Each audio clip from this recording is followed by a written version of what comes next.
So in this section of the course, we're going to be talking about subscriptions and resource groups. And I want to define some terms before we get started. This way, when I'm talking about Azure accounts or Azure subscriptions, you know that they're slightly different concepts. So the four terms we're going to talk about in this video are the Azure account, a tenant, an Azure subscription, and a resource group. So let's start off talking about one of the more basic concepts, which is an Azure account. Now, in the context of this, it's basically a user ID. It's a person, or it also can represent a program. So you can basically assign an account to an application so that the application can run its own security context. It is considered bad programming practice to take a real person's user ID and password and program that into an application. So when we're talking about people who have access to resources within Azure or assigned resources elsewhere in your solution, you're talking about an account. And that can either be a person who's yourself or someone who works in your organization, or it could be an application. And so this is the basis of authentication. Now we have a section of this course talking about Azure Active Directory and authentication separately. But basically, this is the top level definition of an account. Now, a related topic is a tenant. So whereas the account represents the person, the tenant represents the organization or the company. And usually you have a domain name associated with that. So we live in this modern era where every big company has its own domain name, and you may want to start using that domain name for your user IDs in terms of Microsoft Azure. And so it's going to be yourcompany.com as the tenant's domain name. Now, if you don't have one, Microsoft will assign you one. So they have this .onmicrosoft.com extension. And so when you create your tenant, it's going to create the tenant name .onmicrosoft.com. And that will be the domain you're given if you don't provide one. Now, this basically represents what is called a dedicated instance of Azure Active Directory. And as I said, we do have a whole section of this course talking about Azure Active Directory, so I won't go too far into it here. It's important to know, though, you have this organization, which is a tenant, and every account belongs to at least one organization. There's no concept of having an Azure account and you're not part of any tenant. That's just you're not an Azure user if that's you. So when you log in, you're going to have a default tenant, and that's the tenant that you have. You can also switch tenants, and it's also fairly easy to create tenants. And we'll get into that in this course. Next up, we'll talk about the concept of subscription. So now we know that the account is the user and the tenant is the organization. The subscription is this billing agreement with Microsoft. And so there's many different types of subscriptions. You can have a free subscription or pay as you go. There's enterprise agreements. There are different programs. I think there's probably a dozen different programs that Microsoft has that are payment plans for subscriptions. And so the subscription is the level at which payment gets made. So you're going to have a credit card or an enterprise agreement that the bill is going to get sent out to. And so any usage of resources within Azure gets billed to the subscription. So we should say that not every tenant has a subscription. So if you go and create a brand new tenant today, by default, you have no subscription. Now, what this means is the tenant can't create Azure resources. So there's no billing unit, and therefore there's no way for you to even create a resource, even a free one. So you can have tenants without subscriptions. And it's also possible to have multiple subscriptions. So you might have an organization that has production and development as two separate billing entities, and you can create two subscriptions for that. So there's a multi-subscription option. Now, accounts are basically assigned roles within the tenant. And so they can be an owner or a contributor or a reader, or you can give very granular role assignments to users. So when you create a user, you assign them a role. You can actually create owners, and these people have full control of your tenant. And so you're going to be careful with that, obviously, but it is possible to have more than one owner on a tenant. And again, if any account that you wish, you can invite other accounts to your tenant and then grant them roles as well. Now, I'm going to talk about resource groups, but before we do, let's talk about the resources themselves. So when I say resources in this course, I'm referring to any entity managed by Azure. And so these are the typical ones: the virtual machines, web apps, the storage accounts, SQL databases, anything that's sort of, you go in there, you create it, it's a resource. But sometimes these resources themselves create sub-resources. So public IP address is created when you create a virtual machine, network interface card, network security group. There's all sorts of resources that get created when you create a virtual machine, and any other of these big resources sometimes have their own sub-resources. So those are also included as resources. And just like you can assign accounts, permissions, and roles within the tenant level, you can also assign people's individual resources. Finally, the resource group is that collection. It's a way of organizing resources in a subscription. So I look at it like a folder structure. You go into your account, you have your subscription. Under the subscription, you have resource groups. And so all resources must belong to one and only one resource group. Now, it makes it fairly easy to do some particular tasks. You can grant permissions at the resource group level. And so all of the, sort of an account can only access the one resource group. It sandboxes them in. You can also delete a resource group, and that will delete all the resources inside. It's one of the quickest ways to clean up what you did. So it's a way of separating out projects, keeping unrelated things separate. You don't want to have a single resource group with hundreds of resources inside. And so keeping them separate allows you to clean up pretty easily. So those are the four basic concepts as we get into this section.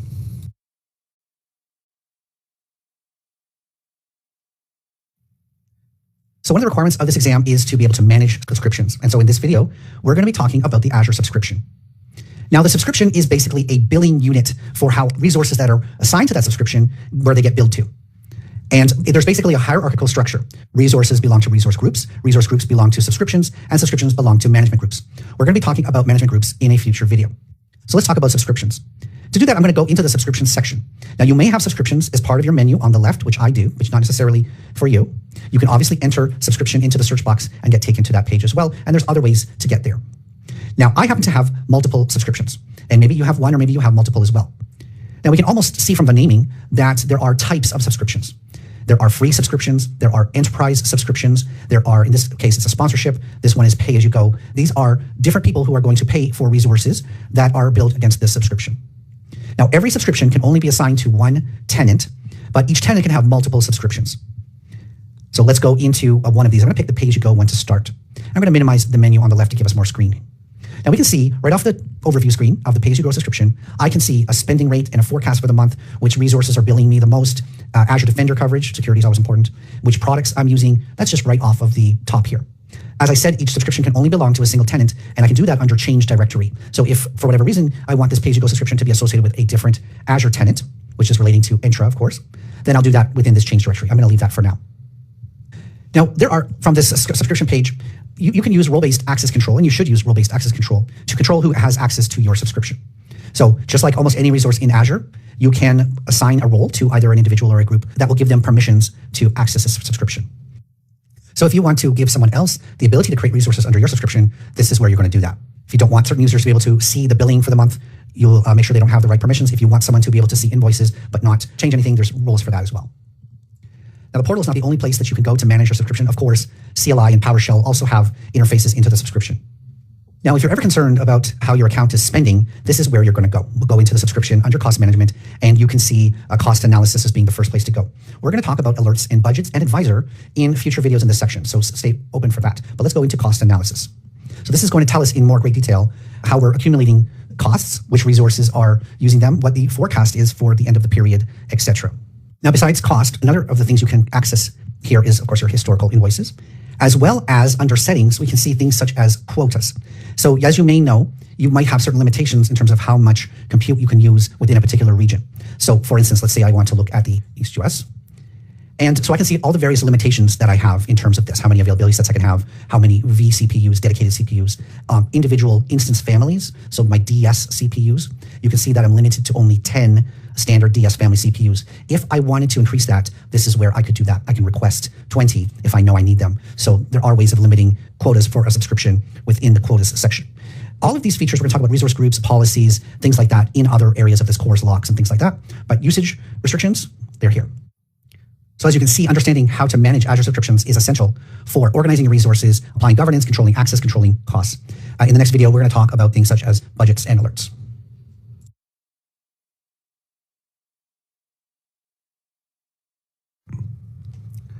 All right, so once again, we're looking at my 30-day free subscription.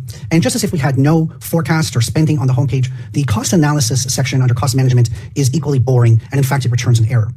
I would not expect a free account to do very well in terms of understanding what cost analysis helps you with. So I'm going to switch back over to my pay-as-you-go subscription, if you will bear with me.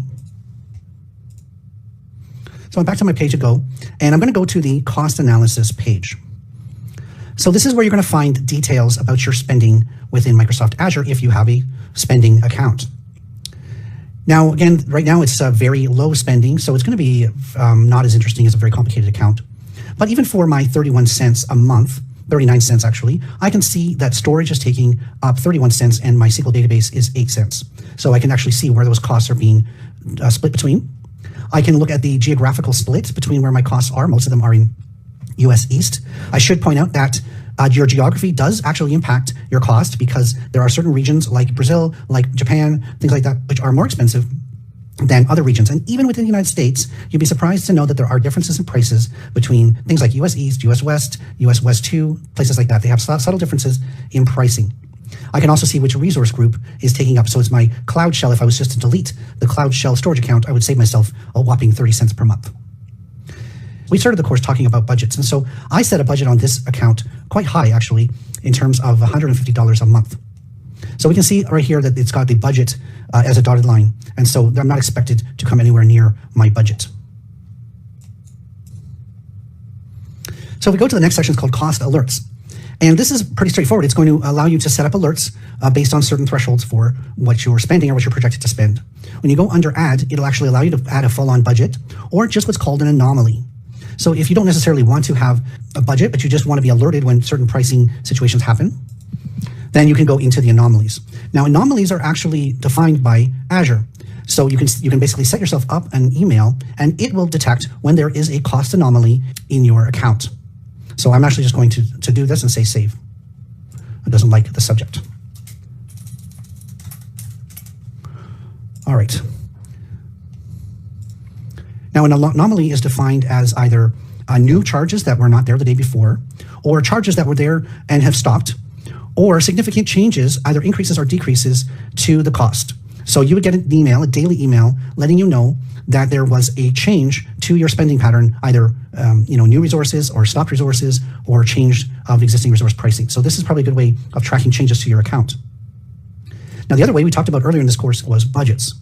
I do have a budget on this account. It's quite high. I can actually go in here and lower the budget now that $150 is probably more higher than I would expect. Now, keep in mind, budgets have an expiration date and expiry date. So I'm going to go down to $20. And then I can basically have my budget text me, in this particular case, when I've reached either forecasted budget or actual budget and what percentage of the budget was reached. And we covered budgets before, obviously. The final thing under cost management is the advisor, okay? So the advisor is basically something that runs constantly on your account and makes recommendations across a number of categories. And cost is one of those categories. Now, I currently don't have any cost-related recommendations. Obviously, my account is not even running up $1 a month. There's going to be very little savings that I can look at. But Azure Advisor does have cost recommendations, and if you've got a big spend, then this can actually save you money. The cost recommendations could be reservations that you're paying for but are not using. It could be virtual machines who have very low CPU utilization constantly, so it's almost an unused VM, things like that, where you have opportunities to make savings. So that is the advantage of using cost analysis, as well as budgets and alerts and advisor recommendations within your subscriptions tab of your Azure account.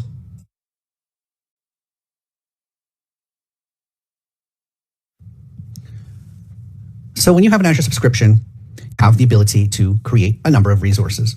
One of the risks of this then is you go into a resource and then you accidentally delete the wrong resource. So let's say you're looking at this function and you say delete, and then it says type the function name, you confirm.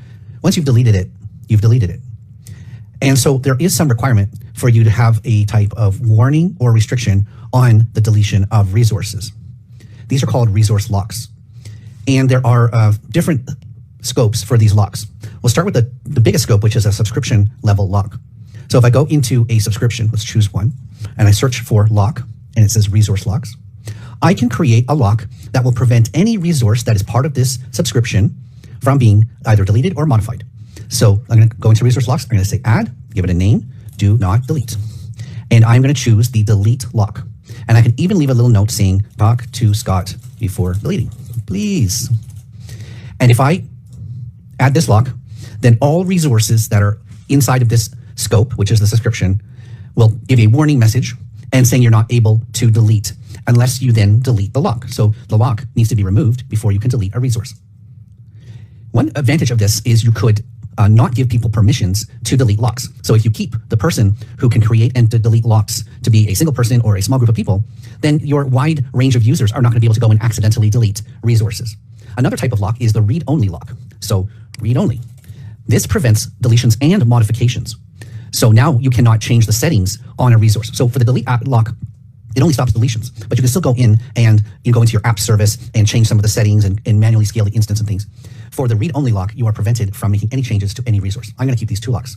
So if I go back to the dashboard and I go to, let's say, my function app, and then I pick one of these resources that's on the function app, like the app itself, let's say, and then I try to delete, this should fail because I have a delete lock on the whole subscription.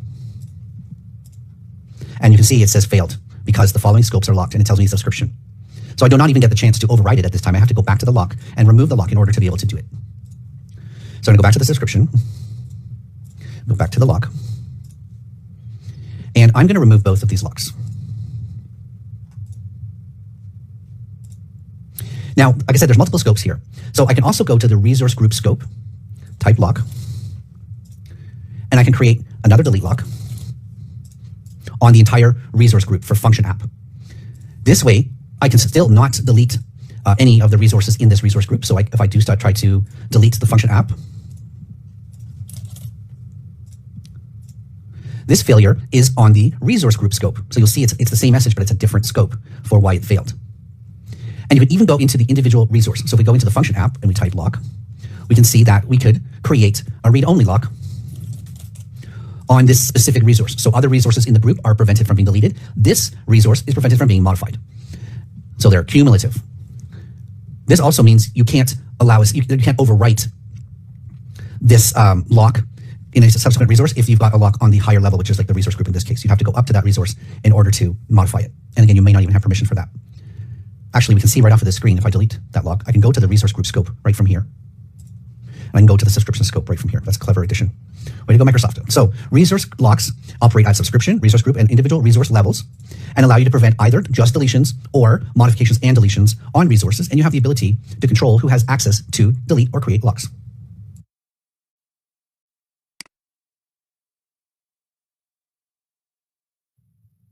So in this video, we're going to talk about the exam that says implement and manage Azure policy. Now, policy is one of these core governance aspects of your Azure subscription, where you can take a lot of different rules that you might have in terms of the use of your account or your subscription and use policy to implement those rules. Perhaps the best way to describe this is to show it. So I'm going to go into policy. If you type policy into the search box, you'll be taken to Azure policy. On the left menu under authoring, it says definitions, assignments, and exemptions. I'm going to choose definitions. Now, there are hundreds and hundreds of built-in options for policies. So we can see everything from things about SQL database, Kubernetes, PCI, which is the standard for credit cards and banking. There's country-specific policies. I'm going to put into a thing called allowed locations into the search box because we can't scroll through such a big list. We're going to find the policy that we're interested in. We can see there are three options that come up when we search for allowed locations. One just says allowed locations. The other says allowed locations for resource groups. And the third says allowed Cosmos DB locations. So I'm just going to choose allowed locations. Again, these are just definitions, and these are just options that Microsoft is allowing us to choose from. When we go into it, we can see that the policy is at its core, a JSON document. And it's kind of readable. If you can read a little bit of JSON, you'll be able to see that it has a name, it has a description and a version. And what it's going to be doing is it's going to be asking as a parameter for a list, an array of locations, which are regions. And the policy itself says only the field location must match one of the list of allowed locations. It also must match global. So when you're deploying any kind of resource, the field location must be one of the allowed locations. It's not going to count if it's going to the global, and it's also not counting B2C Entra accounts. But if the location is not one of the allowed locations, it's going to deny that deployment. Just the simple version is you can only deploy resources to the defined locations. So in order to show this, we're going to say assign policy. Now I get to decide which scope within our account we want this to apply to. We can be quite restrictive and we can apply it to only a specific resource group. So for instance, in this AZ104 demo resource group, I can restrict the locations of resources that get deployed in that group.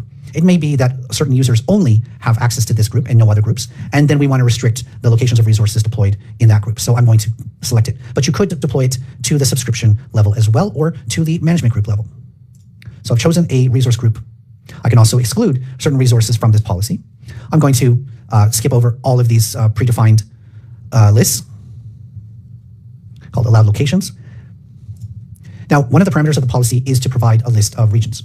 So let's say I only want resources deployed to East US, West US, one of those regions, Central US, okay? So I've chosen 7 regions in the United States that I want allowed resources to deploy to. So again, for that resource group, resources will not be allowed to deploy to any other location.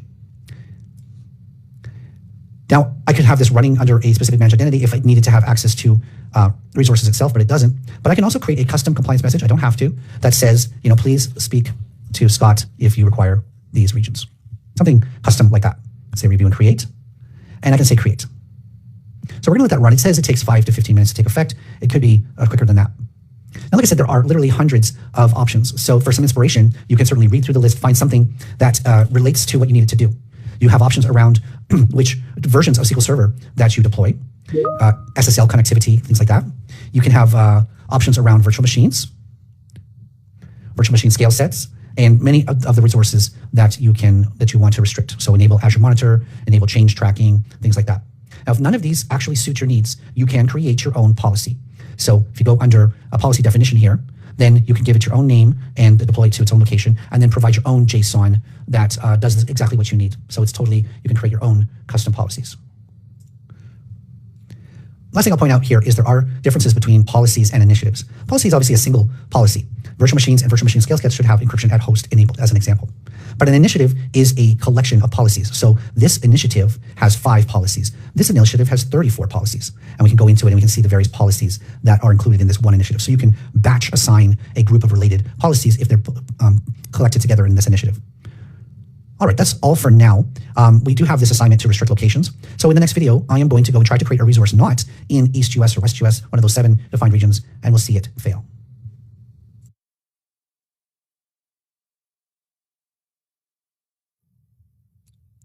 So we have a Azure policy, which is currently assigned, that restricts resources to only certain locations. As you can see, it is East US, West US, and a few others, South Central, etc., for a specific resource group. So if we were to go and just create a, let's call it a virtual network, that should count as a resource. And remember, it's the AZ104 demo resource group that I restricted this to. It doesn't really matter, as long as it's created in East US. I'm going to, for the sake of this demo, try to create this in Japan. If I go next, skip over some of these defaults, it's going to say running validation, and it should fail. Validation failed. Click here to view details. And if I click to view the details, it says disallowed by policy. Please speak to Scott if you require these regions. So this is exactly what we wanted to happen, right? We wanted resources in that resource group not to work because of this. Now, obviously, then if we were to go back and change the region to one of the allowed regions, so East US was one of the allowed regions, say review and create, then it passed all the validation. So that's how Azure policy can be used to implement restrictions and limitations on your Azure account that may be policies that you have within your company or business.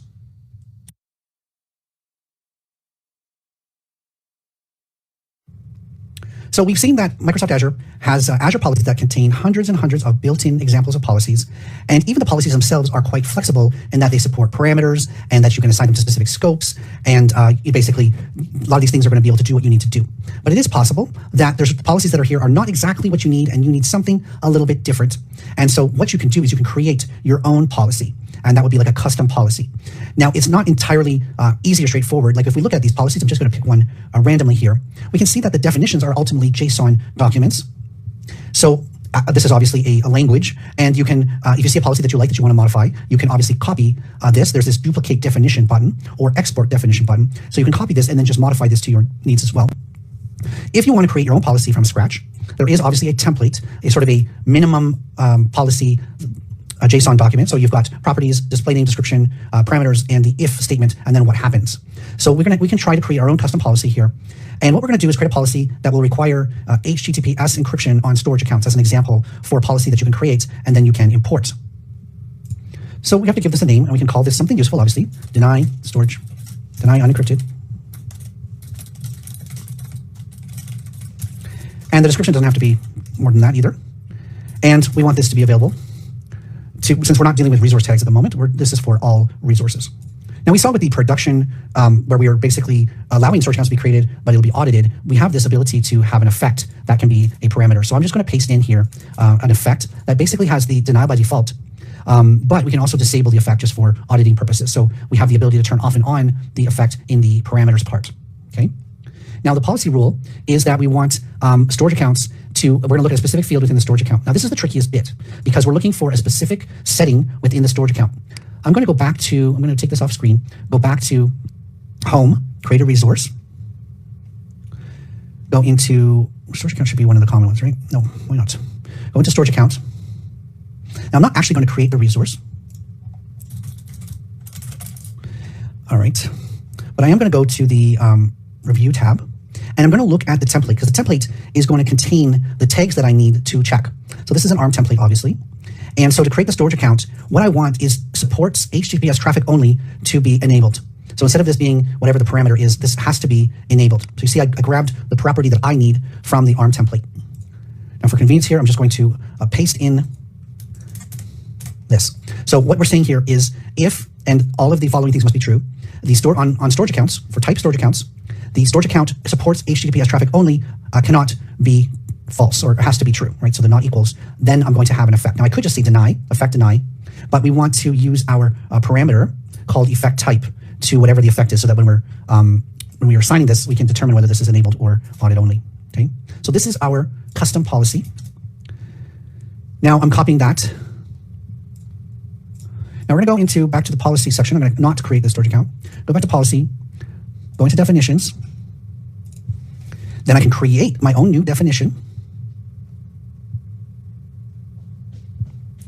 The definition must be associated, obviously, with this subscription.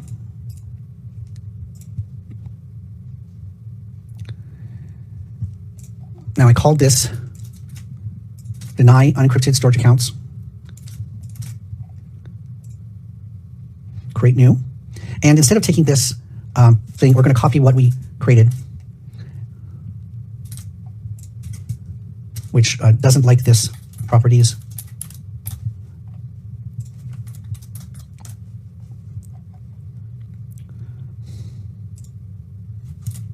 This is a storage-related policy.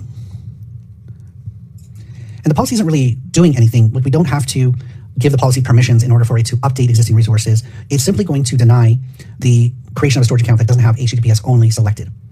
So we'll hit the save button on that. Now with the policy created, let's assign this to our production resource group.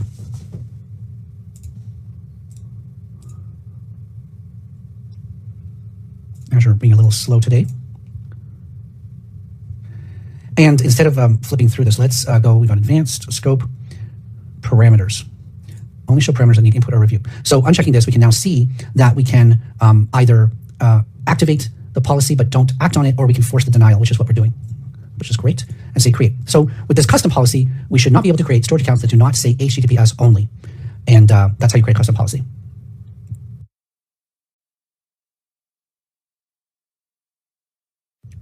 So in this video, we're going to be talking about resource tags. Now, oftentimes when we're creating resource for testing purposes, we just skip over the tags part of the creation.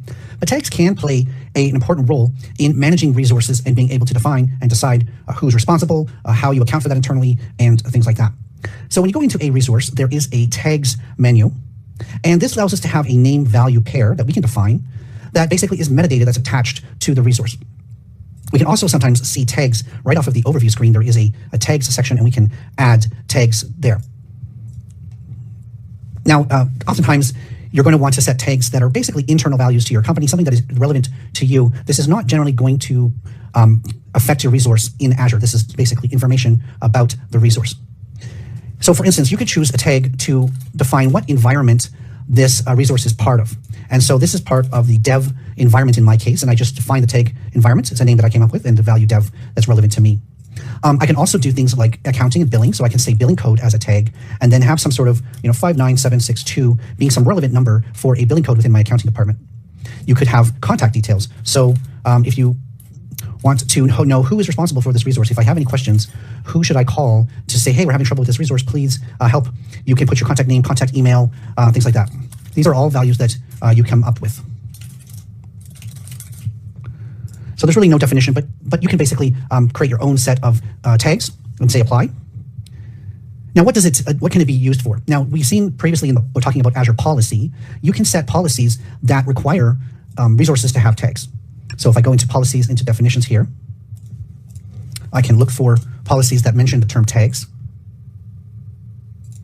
And for instance, we can require a tag, or we can modify a resource to add tags to resources, add or replace tags, subscription level tags, all sorts of inherit tag from the subscription, all sorts of policies we can put into place. And finally, when we're talking about budget and costs, we can go into the cost analysis section of our subscription, and then we can run reports based on certain tags. So if we wanted to only see what the costs are for resources tagged as dev, and we can see the costs for resources tagged as production, we can see these separately. I'm in a demo account here, 30-day free trial. There's no costs, obviously. But we can basically add as a filter tag, and we can say, we can choose from our pre-list of tags. Now, I just created these tags, and so cost management hasn't been updated yet. But in a few hours, we'll be able to filter based on environment, based on contact name, contact email, billing code. And then these cost management reports will then reflect only that tag. So in this way, tags can be a way of basically slicing and dicing your cost management reports that will help you with your accounting internally, as well as, of course, understanding for individual resources who is responsible and who needs to be contacted and other relevant information that is specific to your environment.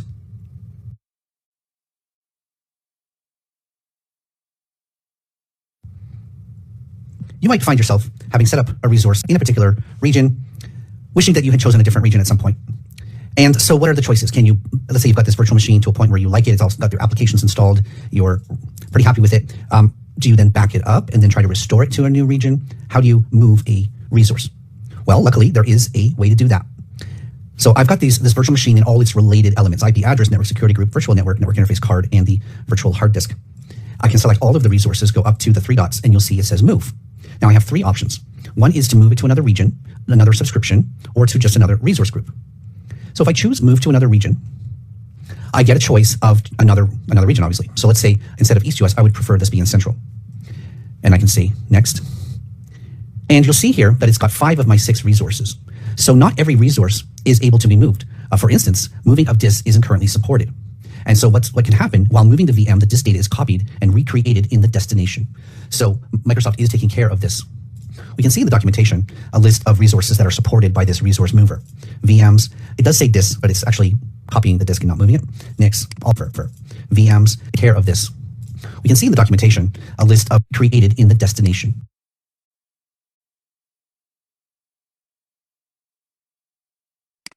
So Microsoft is taking care of this.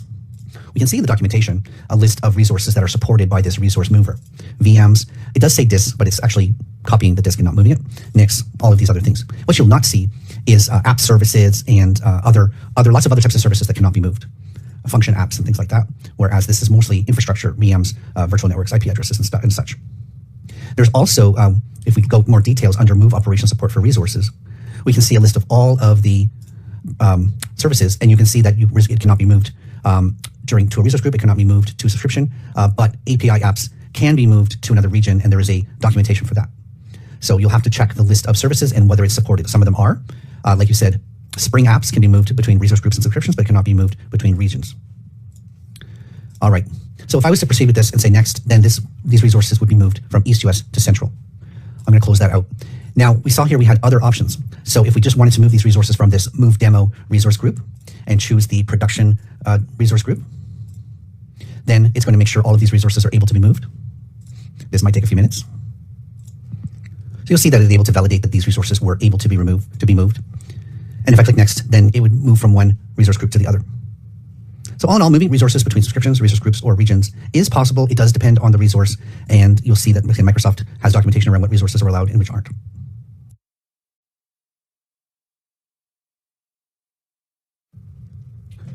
So we've been playing with resource groups and tags and policies in the Azure portal. It's actually not a great practice to be relying on the portal on your day-to-day job. You're going to want to develop sets of scripts. You're going to have your own either PowerShell or Bash scripts that are going to do things for you. Automation, definitely the way to go. And so it's more common for working administrators to be working in a terminal than to be always just doing things in the portal. Portal's great for learning. I love it. It's visual. It tells you exactly what it needs. But when you get up to an advanced level, you're going to want to play around at the terminal level. And so I wanted to create a little quick video where we assign a policy to a resource group, but we do everything in the terminal instead of the portal. Now you could download PowerShell onto your local and the AZ module for that, or CLI. I'm just going to use the Cloud Shell to demonstrate this. Now, if you've never created a Cloud Shell account, this greater than underscore symbol is the Cloud Shell. And I've never, in this particular tenant and this particular account subscription, I've not yet worked with Cloud Shell. So I'm going to have to create the storage account here for it before I do anything. So I'm going to pick PowerShell. I do have to say show advanced settings. I don't know why this is a thing, but it's going to create this in West Europe. It's going to, I'm going to create a new Cloud Shell resource group. But you see it needs storage account names and file share names. So I'm going to have to come up with some random number for these unique names. And I don't know why you have to say show advanced settings for that to happen. All right, so let's create some storage here for my Cloud Shell. All right, so now we can see a terminal right in our browser. We can flip between the portal and the terminal. I'm just going to maximize the terminal here. I'm going to say clear. So we're starting with a new screen here. All right. So what I said I'm going to do is I'm going to assign a policy to a resource group. What I can demonstrate first here is creating a resource group.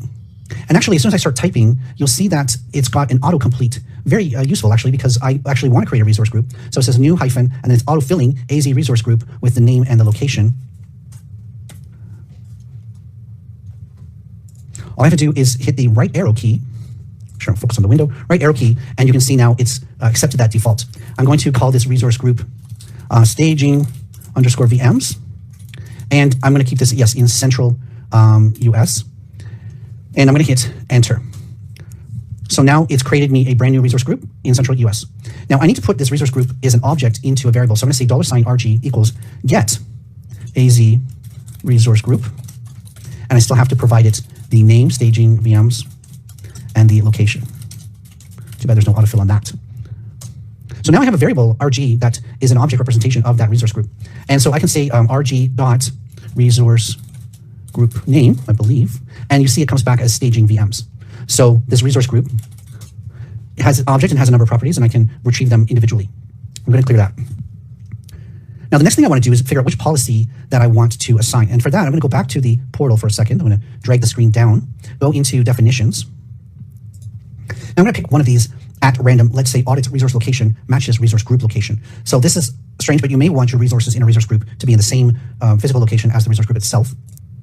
So what I'm going to do with this is I'm going to copy the resource ID. So we go into the policy, you can see it says definition ID, and there's this sort of unique string, this globally unique identifier. I'm going to say copy to clipboard. And this is going to be able to, we're going to be able to pull the definition based on that ID. So we're going to go back up to here and say definition. So we're going to use this variable called definition, and it's going to be get AZ policy definition. And there is an ID parameter, so we can say ID and then paste this unique ID that we just copied, close the quote on that. And that's going to get the AZ policy definition into this variable. So I can say definition. We can see we have an object that represents the policy. So we have the resource group and we have the definition. So I'm going to clear this and we're going to say new AZ policy assignment. We can see that there's an autofill here. And I'm going to, the only variables I'm going to pass in, I'm not going to put the identity type, but we are going to use, we are going to use the scope and the policy. So the scope is going to be based on the resource group. So it's RG dot resource ID. And the policy definition we have in the definition variable.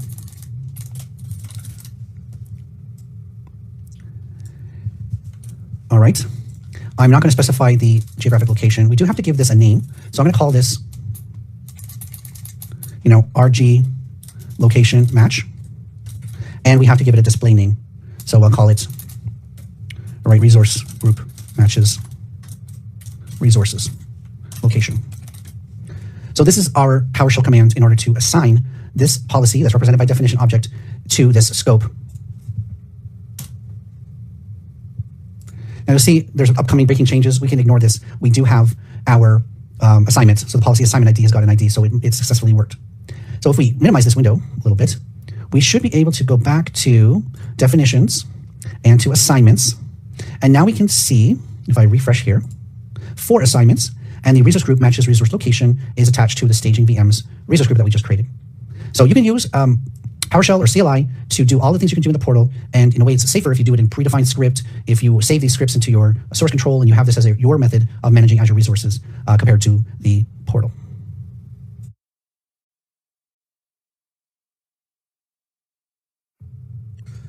So let's take a moment to talk about a really important concept when it comes to Azure accounts, and that is the concept of subscriptions.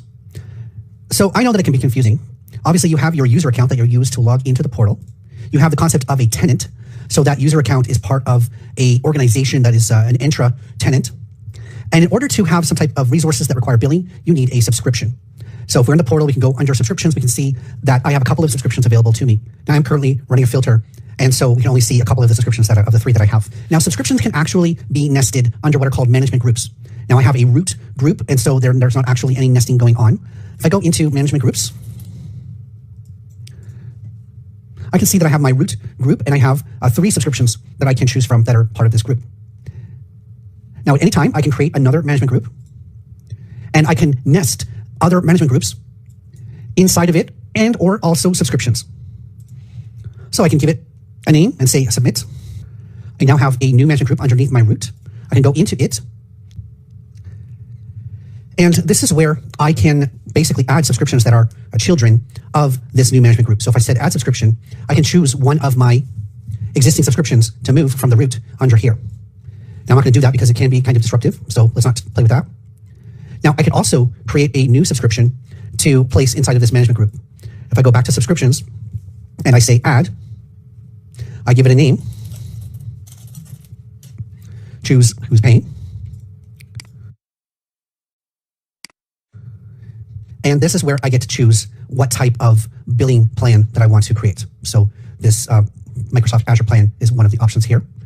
And as you can see, I can choose from the new management group associated with this tenant, this management group, and who the owner is.